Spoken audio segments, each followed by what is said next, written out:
મિત્રો, આજના વિડીયોમાં આપણે વાત કરવાના છીએ 4 વસ્તુઓ વિશે અને આ જે 4 વસ્તુઓ છે એને આપણે કેવી રીતે ખાવી જોઈએ, કેટલી માત્રામાં ખાવી જોઈએ અને એ ખાવાથી આપણને કયા કયા ફાયદા થશે એની હું તમને આજે વાત કરવાનો છું. તો મિત્રો, એક પણ મિનિટની વાર કર્યા વગર આપણે આ રસપ્રદ વિડીયોની શરૂઆત કરીએ અને આપણે કઈ 4 વસ્તુઓ ખાવાની છે. તો મિત્રો, પહેલા નંબરની જે છે વસ્તુ એનું નામ છે મિત્રો અખરોટ. મિત્રો, રોજ અખરોટ ખાવાથી આપણું હૃદય સ્વસ્થ રહે છે. ટેન્શનને દૂર કરવા અને સારી ઊંઘ લેવા માટે તમારે અખરોટ ખાવી જોઈએ. પણ મિત્રો, તમારે દિવસમાં કેટલી અખરોટ ખાવી જોઈએ એના વિશે આપણે વાત કરવાના છીએ. મિત્રો, આપણે વાત કરીએ તો ડ્રાય ફ્રૂટ્સમાં અખરોટ ખૂબ જ આપણા શરીર માટે ફાયદાકારક છે. મિત્રો, અખરોટ ખાવાથી આપણા શરીરની રોગ પ્રતિકારક શક્તિ મજબૂત થાય છે. મિત્રો, અખરોટમાં ઓમેગા 3 ફેટી એસિડ હોય છે જે તમારા હૃદયને સ્વસ્થ રાખવામાં મદદ કરે છે. મિત્રો, અખરોટ ખાવાથી આપણું મગજ એકદમ તેજ અને સક્રિય બને છે. મિત્રો, અખરોટની વાત કરું તો એની અંદર ભરપૂર માત્રામાં iron, phosphorus, copper, protein, calcium, magnesium અને સેલેનિયમ જેવા પોષક તત્વો ભરપૂર માત્રામાં હોય છે. મિત્રો, મોટાભાગના લોકો અખરોટને પલાળ્યા વગર જ ખાય છે. મિત્રો, આજે હું તમને અખરોટ ખાવાની સાચી રીત અને એની માત્રા તમને બતાવવાનો છું. મિત્રો, હવે આપણે વાત કરીએ તો આપણે દિવસમાં કેટલી અખરોટ ખાવી જોઈએ. તો મિત્રો, આપણે દિવસમાં 2 અખરોટ ખાવી જોઈએ. એનાથી જો તમે વધારે અખરોટ ખાઓ છો તો એનાથી નુકસાન પણ થવાની શક્યતા છે. મિત્રો, કોઈ પણ વસ્તુ હોય, સારામાં સારી વસ્તુ હોય, પણ જો એની માત્રાથી આપણે વધારે ખાઈએ તો એ આપણને ફાયદો તો કરવાનું જ નથી પણ આપણને નુકસાન પણ કરી શકે છે. હવે મિત્રો, અખરોટ ખાવાની રીત વિશે વાત કરું તો મિત્રો, શિયાળો હોય ત્યારે તમે અખરોટને પલાળ્યા વગર ખાઈ શકો છો, પરંતુ ઉનાળામાં તમારે અખરોટને પલાળ્યા પછી જ મિત્રો ખાવી જોઈએ. અખરોટને આખી રાત પાણીમાં પલાળી રાખો અને પછી આપણે એને જો સવારે ખાઈશું તો આપણા શરીરને ઘણા બધા મિત્રો ફાયદા થાય છે. તો મિત્રો, અખરોટ ખાવાથી કયા કયા ફાયદા થાય છે તો મિત્રો, તમને ખબર જ છે કે એનો શેપ કેવો હોય છે. તો એનો શેપ મગજ જેવો હોય છે, અખરોટનો આકાર. તો મિત્રો, એ શું કરે છે તો આપણા મગજની કાર્યક્ષમતા વધારવાનું કામ કરે છે, આપણા હાર્ટને એકદમ હેલ્ધી રાખવાનું કામ કરે છે. મિત્રો, એની અંદર ઓમેગા 3 ફેટી એસિડ અને ભરપૂર એન્ટીઓક્સિડન્ટ હોય છે જે હૃદયની બીમારીઓમાં પણ ખૂબ જ ફાયદો આપે છે. મિત્રો, અખરોટના સેવનથી તણાવ ઓછો થાય છે અને સારી ઊંઘ આવે છે અને આપણું માઇન્ડ એટલે કે મગજ એકદમ શાંત રહે છે. મિત્રો, અખરોટ ખાવાથી કોલેસ્ટ્રોલ લેવલ ઓછું થાય છે, એટલે કે જે ખરાબ કોલેસ્ટ્રોલ હોય છે જેને આપણે LDL કહીએ છીએ કે જે લો ડેન્સિટી લાઇપોપ્રોટીન, અને મિત્રો જે ગુડ કોલેસ્ટ્રોલ એટલે કે HDL હાઈ ડેન્સિટી લાઇપોપ્રોટીન એની માત્રામાં વધારો થાય છે. મિત્રો, બીજા ફાયદાની વાત કરું તો મિત્રો, અત્યારની વાત કરીએ તો મોટાપાની સમસ્યા ખૂબ જ જોવા મળે છે. મિત્રો, મોટાપો વધવાથી લોકોમાં હાર્ટ એટેકનું જોખમ પણ મિત્રો વધી રહ્યું છે. અત્યારે ન્યૂઝપેપર હોય, સમાચાર હોય, ટીવીમાં પણ નાના નાના લોકોને હાર્ટ એટેક આવવાના સમાચારો આવી રહ્યા છે. 21 વર્ષનો છોકરો હોય, 17 વર્ષનો છોકરો, એવા નાના નાના છોકરાઓમાં પણ અત્યારે હાર્ટ એટેકનું જોખમ વધી રહ્યું છે. પહેલાં તો આપણે જાણતા હતા કે મોટી ઉંમરના લોકો હોય એ લોકોને જ હાર્ટ એટેક આવતું હતું. મિત્રો, જો તેવા લોકો હોય તો તેવા લોકોએ અખરોટનું જો સેવન કરે તો એ લોકો માટે ખૂબ જ ફાયદાકારક માનવામાં આવે છે. અખરોટ ખાવાથી વજન કાબૂમાં રહે છે અને હૃદયના રોગોથી પણ આપણે બચી શકીએ છીએ. મિત્રો, વાત કરું તો અખરોટ શરીરમાં વધેલા કોલેસ્ટ્રોલને પણ ઘટાડવામાં મદદ કરે છે. મિત્રો, ઘણી વખત હૃદયની બીમારીઓને કારણે લોકોના શરીરમાં સોજા આવવા લાગે છે અને જો આવી સ્થિતિમાં જો તમે દરરોજ અખરોટનું સેવન કરો છો તો તમને સોજા ઓછા કરવામાં પણ ફાયદો થાય છે. મિત્રો, અખરોટની અંદર પોલિફિનોલ્સ હોય છે જે તાણ અને બળતરા ઘટાડવામાં મિત્રો મદદ કરે છે. મિત્રો, અખરોટમાં ઘણા પ્રકારના એન્ટીઓક્સિડન્ટ ગુણ જોવા મળે છે અને જે શું કરે છે આપણા શરીરની અંદર જે ફ્રી રેડિકલ હોય છે એનાથી આપણું શરીર બચાવવાનું કામ કરે છે. એ શું કરે છે તો આપણા શરીરની અંદર ઓક્સિડેશનની પ્રક્રિયા કરે છે જેનાથી આપણા ઓર્ગન એને નુકસાન પહોંચાડવાનું કામ કરે છે. તો મિત્રો, અખરોટની અંદર ભરપૂર માત્રામાં એન્ટીઓક્સિડન્ટ હોય છે અને એ આપણા શરીરને ફ્રી રેડિકલથી બચાવવાનું કામ કરે છે. સાથે સાથે આપણા હાર્ટને સુરક્ષિત રાખવામાં પણ એન્ટીઓક્સિડન્ટની મિત્રો મહત્વની ભૂમિકા હોય છે. મિત્રો, નિષ્ણાતો એવું પણ કહે છે કે જે લોકો હાઈ સુગરથી પીડાતા હોય એ લોકો જો અખરોટનું સેવન કરે તો એમના માટે ખૂબ જ ફાયદાકારક છે. મિત્રો, ઘણા બધા સંશોધનો, રિસર્ચ પેપર એની અંદર એવું જાણવા મળ્યું છે કે અખરોટ લોહીમાં સુગર લેવલ નિયંત્રિત કરવામાં અને ડાયાબિટીસનું જોખમ ઘટાડવામાં મિત્રો મદદ કરે છે. મિત્રો, અખરોટનું સેવન કરવાથી આપણા હાડકાં મિત્રો સ્ટ્રોંગ થાય છે. તેની અંદર આલ્ફા લિનોલિક એસિડ, કેલ્શિયમ અને મેંગેનીઝ ભરપૂર માત્રામાં હોય છે, જે હાડકાઓની નબળાઈને કારણે થતા ઓસ્ટિયોપોરોસિસ રોગનું જોખમ ઘટાડવાનું કામ કરે છે અને સાથે સાથે આપણા હાડકાને મજબૂત કરવાનું કામ કરે છે. મિત્રો, અખરોટ એવી વસ્તુ છે કે જે મહિલાઓ માટે પણ ખૂબ જ ફાયદાકારક છે. મિત્રો, મહિલાઓ જો દરરોજ 2 અખરોટ ખાય તો તેની અંદર પોલિફિનોલ એલાગિટાનિન જે છે એ સ્તન કેન્સર જેવી ગંભીર સમસ્યાઓનું જોખમ ઘટાડવાનું કામ કરે છે. તે જ સમયે મિત્રો, ગર્ભાવસ્થા દરમિયાન અખરોટનું સેવન ગર્ભમાં રહેલા બાળકના મગજના વિકાસમાં મદદ કરે છે. જો કે ગર્ભાવસ્થા દરમિયાન કંઈ પણ ખાતા પહેલા તમારે ડૉક્ટરની સલાહ અવશ્ય લેવાની. તમે જે ડૉક્ટરની સલાહ લેતા હોય ડૉક્ટરને એકવાર પૂછી અને પછી આપણે આગળ એને અખરોટ ખાવી કે ના ખાવી આપણે નક્કી કરવાનું. પણ અખરોટ આપણને ફાયદો કરે છે. મિત્રો, એના સિવાય બીજા લાભની વાત કરું તો સ્ટ્રેસ ઓછો કરે છે. અત્યારે લોકો ગમે તે લોકો હોય, બધા જ લોકો સ્ટ્રેસમાં રહેતા હોય છે. જે લોકો જોબ કરતા હોય, જે લોકો બિઝનેસ કરતા હોય, અત્યારે બધા લોકો સ્ટ્રેસમાં રહે છે. તો મિત્રો, અખરોટ શું કરે છે? સ્ટ્રેસને ઓછો કરવાનું કામ કરે છે. બીજું, ઊંઘ સારી આવે છે. અત્યારે મુખ્ય પ્રશ્ન છે કે લોકોને ઊંઘ જ નથી આવતી. અડધી રાતે ઉઠી જાય પછી 2-3 કલાક સુધી ઊંઘ આવતી નથી. તો મિત્રો, અખરોટ ખાવાથી ઊંઘ પણ સારી આવે છે. મગજને એકદમ તેજ બનાવે છે. વજન ઘટાડવામાં મદદ કરે છે.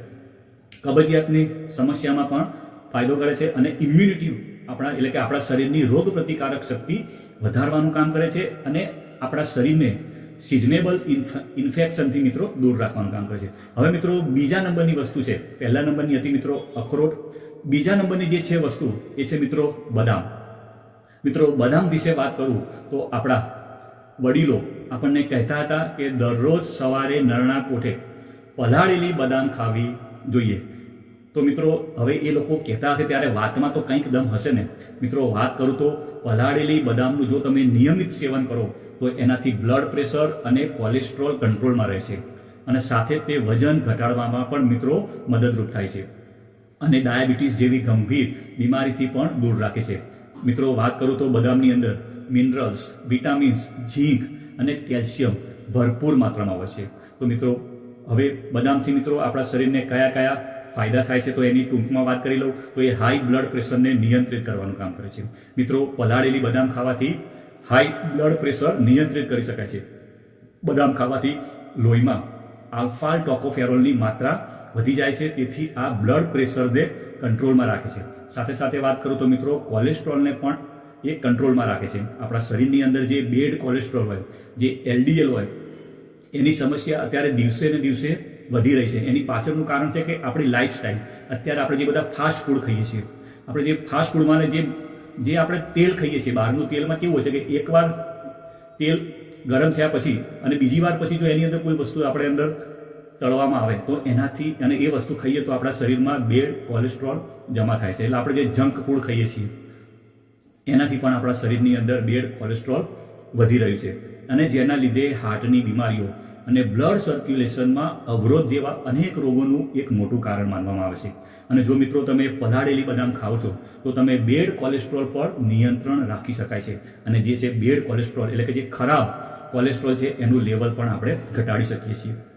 મિત્રો, બીજા નંબરના ફાયદાની વાત કરું તો એ વજન ઘટાડવાનું કામ કરે છે. મિત્રો, અત્યારના સમયમાં લોકો માટે વધતું વજન પણ ખૂબ જ મોટી સમસ્યા છે. મિત્રો, એવા લોકો જો બદામને પાણીમાં પલાળીને ખાય તો એ લોકો વજન ઘટાડી શકે છે. એની પાછળનું કારણ એ છે કે તેમાં મોનો અનસેચ્યુરેટેડ ફેટ રહેલું છે, જે તમારી ભૂખને ઓછી કરે છે અને ભૂખ ઓછી લાગવાથી તમે ખાશો પણ ઓછું અને તેના લીધે તમારું વજન પણ મિત્રો કંટ્રોલમાં રહે છે. મિત્રો, ત્રીજા નંબરના ફાયદાની વાત કરું તો એ હાર્ટને હેલ્ધી રાખશે. મિત્રો, રાત્રે બદામને પલાળીને સવારે ખાવાથી આપણું હૃદય એકદમ સ્વસ્થ રહે છે. મિત્રો, વાત કરું તો જનરલ ઓફ ન્યુટ્રિશનમાં પ્રકાશિત એક રિપોર્ટની વાત માનીએ તો બદામ એન્ટીઓક્સિડન્ટ એજન્ટ હોય છે, જે LDL કોલેસ્ટ્રોલના ઓક્સીકરણને રોકવામાં ખૂબ જ મદદગાર સાબિત થાય છે અને આવા સંજોગોમાં તે આપણા હૃદયની બીમારીઓને પણ દૂર રાખે છે. મિત્રો, જે લોકોને ડાયાબિટીસ છે એ લોકો માટે પણ આ ખૂબ જ લાભકારી છે. મિત્રો, અત્યારની વાત કરું તો ઘણા બધા લોકો ડાયાબિટીસ જેવી અનેક બીમારીઓ સામે ઝઝૂમી રહ્યા છે. જો તમે રાત્રે પલાળેલી બદામ ખાઓ છો અને એની છાલ ઉતારીને ખાવાની, તો એનાથી સુગર લેવલ વધવાનું આપણે રોકી શકીએ છીએ. મિત્રો, ત્રીજા નંબરની વાત કરું, પહેલા નંબરની વાત થઈ ગઈ મિત્રો અખરોટ, બીજા નંબરની બદામ અને ત્રીજા નંબરની વાત છે મિત્રો તલ. મિત્રો, વાત કરું તો આયુર્વેદમાં તલને ઔષધિ માનવામાં આવે છે. મિત્રો, વાત કરીએ તો આયુર્વેદમાં પણ ઔષધિ સ્વરૂપે તલનું ઘણું જ ફાયદાકારક માનવામાં આવે છે. મિત્રો, તલને લઈને અત્યાર સુધી ઘણા અભ્યાસો કરવામાં આવે છે, જેમાં વાત સામે એવી આવી છે કે જો સવારે ઉઠીને ખાલી પેટે જો તલનું સેવન કરવામાં આવે તો એ આપણા સ્વાસ્થ્ય માટે ખૂબ જ ફાયદાકારક સાબિત થાય છે. મિત્રો, તલની વાત કરું તો તલની અંદર ફેટી એસિડ, ફાઇબર, પ્રોટીન અને કેલ્શિયમ ભરપૂર માત્રામાં હોય છે. મિત્રો, તલ હેલ્થની સાથે સાથે આપણા સ્કિન તથા આપણા વાળ માટે પણ ખૂબ જ ફાયદાકારક માનવામાં આવે છે. મિત્રો, તલના ફાયદા વિશે વાત કરું તો પહેલો ફાયદો છે મિત્રો કબજિયાત માટે. મિત્રો, તલની અંદર ફાઇબર અને અનસેચ્યુરેટેડ ફેટી એસિડનું પ્રમાણ વધારે હોય છે, જેને કારણે કબજિયાતની સમસ્યાથી રાહત આપવાનું કામ કરે છે. મિત્રો, તલમાં મળી આવતું તેલ આંતરડાને લુબ્રિકેટ કરવામાં પણ મિત્રો મદદ કરે છે. મિત્રો, બીજા ફાયદાની વાત કરું તો એ આપણા દાંત માટે. મિત્રો, તલમાં પ્રાકૃતિક સ્વરૂપે જે તેલ મળી આવે છે તે દાંતમાં રહેલા પ્લાન્કને દૂર કરે છે, દાંતનો સડો અને પેઢાની બીમારીઓથી પણ બચાવે છે. એવામાં જો તમે સવારે ખાલી પેટે તલને ચાવવામાં આવે તો તેનાથી દાંત અને પેઢા મજબૂત બને છે અને મોઢાની દુર્ગંધની સમસ્યા પણ મિત્રો દૂર થાય છે. મિત્રો, ત્રીજા નંબરના ફાયદાની વાત કરું તો આપણા હાડકાં માટે. મિત્રો, તલ હાડકાને પણ મજબૂત બનાવવામાં મદદ કરે છે. તેનું કારણ એ છે કે તલમાં ડાયટરી પ્રોટીન, કેલ્શિયમ અને એમિનો એસિડ ભરપૂર માત્રામાં હોય છે, જે હાડકાના વિકાસને પ્રોત્સાહન આપે છે અને જે હાડકાને નબળા થવાથી બચાવવાનું કામ કરે છે અને જેનાથી આર્થરાઇટિસ જેવી બીમારીઓથી આપણને બચાવે છે. મિત્રો, ચોથા નંબરના ફાયદાની વાત કરું તો લોહી બનાવવા માટે. મિત્રો, તલ ખાવાથી આપણા શરીરમાં હિમોગ્લોબિનનું પ્રમાણ વધે છે. જો કોઈ વ્યક્તિને એનિમિયાની બીમારી હોય તો તેને પણ તલ ખાવું જોઈએ, કારણ કે તલમાં આયરન પણ હોય છે અને જે લોહીની ઉણપની સમસ્યાને દૂર કરવાનું કામ કરે છે. મિત્રો, પાંચમા નંબરના ફાયદાની વાત કરું તો આપણી સ્કિન તથા આપણા વાળ માટે. મિત્રો, તલની અંદર ભરપૂર માત્રામાં એન્ટીઓક્સિડન્ટ હોય છે, જે શું કરે છે કે આપણા ચહેરા પર જોવા મળતી ઉંમરની નિશાનીઓને ઓછી કરે છે તથા તલનું જે તેલ હોય છે એ સ્કિનને સોફ્ટ બનાવવાનું કામ કરે છે. મિત્રો, આ ઉપરાંત ઓમેગા ફેટી એસિડથી ભરપૂર તલ વાળને મૂળમાંથી મજબૂત બનાવી અને વાળનો ગ્રોથ પણ મિત્રો વધારવાનું કામ કરે છે. મિત્રો, ચોથા નંબરની વાત કરું, પહેલા નંબરમાંથી અખરોટ, બદામ, તલ અને મિત્રો ચોથા નંબરની જે વાત છે એ છે મિત્રો કિસમિસ. જો તમે મિત્રો દરરોજ 10 કિસમિસ રાત્રે પાણીમાં પલાળીને સવારે ખાઓ છો, જેનાથી ઘણા રોગો અને બીમારીઓમાં રાહત મળશે. મિત્રો, આ સાથે તમારા સ્વાસ્થ્યમાં પણ સુધારો થશે. તો મિત્રો, આપણે એના ફાયદા વિશે વાત કરીએ તો મિત્રો કિસમિસ ખાવાથી સૌથી સરળ રીતે રાત્રે પલાળીને મૂકી દેવાની છે. સવારે ઉઠીને કિસમિસ અને પાણી બંને પી લો. મિત્રો, પલાળેલી કિસમિસમાં આયરન, પોટેશિયમ, મેગ્નેશિયમ અને ફાઇબર ભરપૂર માત્રામાં હોય છે. મિત્રો, કિસમિસમાં પ્રાકૃતિક રીતે સુગર હોય છે, જેનાથી તમને કોઈ જ નુકસાન થતું નથી. પરંતુ જો ડાયાબિટીસના દર્દીઓ હોય તો એમને કિસમિસ ખાવાનું ટાળવું જોઈએ. ડાયાબિટીસના દર્દીઓએ કિસમિસ ખાવું જોઈએ નહીં. મિત્રો, કિસમિસ વાસ્તવમાં તો આપણને ખબર જ છે કે સુકાયેલી દ્રાક્ષ જ છે. મિત્રો, હવે જો રાત્રે પલાળેલી કિસમિસ ખાવાથી અને તેનું પાણી પીવાથી શરીરની રોગ પ્રતિકારક શક્તિ વધે છે. તેમાં રહેલા એન્ટીઓક્સિડન્ટને કારણે ઇમ્યુનિટી આપણી સ્ટ્રોંગ થાય છે, જેનાથી બહારના વાયરસ અને બેક્ટેરિયા સામે આપણા શરીરને રક્ષણ મળે છે. મિત્રો, રાત્રે પલાળેલી કિસમિસ ખાવી તમામ માટે મિત્રો ફાયદારૂપ છે, પરંતુ તેનો લાભ તે લોકોને મળશે જે લોકો હાઈ બ્લડ પ્રેશર એટલે કે હાઇપર ટેન્શનથી પરેશાન છે. મિત્રો, કિસમિસ શરીરના બ્લડ પ્રેશરને નિયંત્રિત કરે છે. તેમાં રહેલું પોટેશિયમ તત્વ તમને હાઇપર ટેન્શનથી મિત્રો બચાવવાનું કામ કરે છે. મિત્રો, કિસમિસના સેવનથી તમે એનિમિયાથી બચી શકો છો, કેમ કે કિસમિસની અંદર આયરન ભરપૂર માત્રામાં હોય છે. આ સાથે તેમાં રહેલા વિટામિન બી પણ સારી માત્રામાં હોય છે અને આ તમામ તત્વો લોહીના ફોર્મેશન માટે મદદરૂપ હોય છે. મિત્રો, કિસમિસ એટલે કે સૂકી દ્રાક્ષ આપણા પાચન તંત્ર માટે ફાયદારૂપ છે. તેમાં મિનરલ્સની માત્રા પણ ઘણી સારી હોય છે તથા હાડકાં માટે પણ જરૂરી છે. દિવસમાં તમે 10 કિસમિસ જો તમે ખાઓ છો તો તમને ખૂબ જ ફાયદો કરે છે. અને મિત્રો, એક વસ્તુનું ધ્યાન રાખો કે પલાળેલી કિસમિસમાં સારી માત્રામાં કેલરી હોય છે, જેથી ધ્યાન રાખો કે તેનું વધારે માત્રામાં સેવન ના કરવું જોઈએ, કિસમિસને નિયમિત રૂપમાં આહારમાં તમારે સામેલ કરવામાં આવે તો તમને ડાયજેશનમાં પણ મિત્રો આરામ મળે છે, પાચન શક્તિ મજબૂત થાય છે, કારણ કે તેની અંદર ભરપૂર માત્રામાં ફાઇબર હોય છે. હવે મિત્રો આપણે કેટલું ખાવું જોઈએ? તો તમે રોજની 2 અખરોટ, 5 થી 6 બદામ, 1 ચમચી જેટલા તલ અને 10 કિસમિસ રાત્રે પલાળી દેવાનું છે અને આપણે એને સવારે સેવન કરશો તો મિત્રો આટલા બધા તમને ફાયદા થશે.